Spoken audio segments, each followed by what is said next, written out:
شوف. بسم الله الرحمن الرحيم. طبعا انا برحب بكم في صالون حزب الحريه والاثر عن نفسي والنيابه عن النائب احمد مهنا وعن الدكتور اسماعيل ابو خليله وعن اخي وصديقي الباشمهندس محمد حامد. برحب بكم في حزب الحريه في مقره، واقول لكم يعني دايما المقر مفتوح لكم واحنا بنشرف بكم.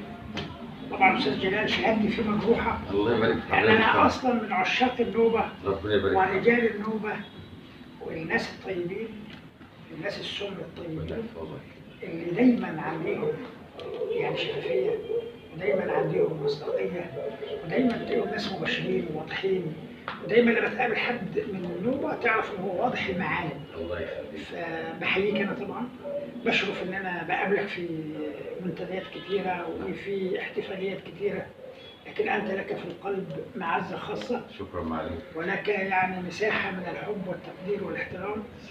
طبعا اخويا وليد يعني الحاضر الغائب الصديق القديم الجديد، اصدقاء الجنوب ورفقاء الشمال وحد يعني من الشخصيات الراقيه الجميله. طبعا برضه شهادتي فيه مجروحه، تربطنا صداقه على مدى سنوات طويله. هو اختفى فجاه وظهر فجاه واحنا قاعدين زي ما احنا قاعدين. بنقول لك يا وليد يعني نورتنا وشرفتنا، ودايما نسعد.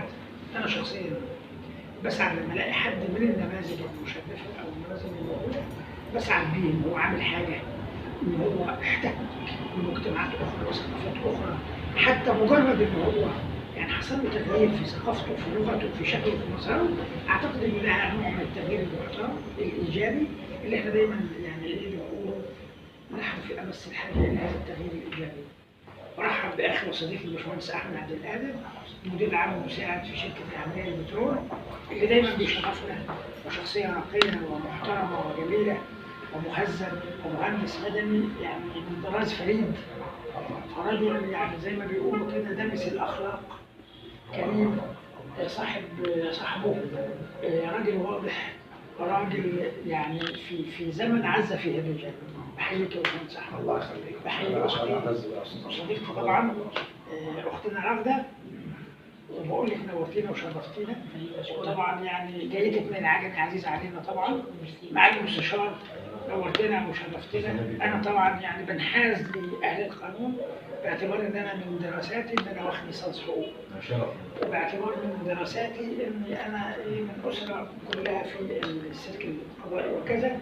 استاذ محمد علام، استاذ محمد علام ابن عمي اصلا.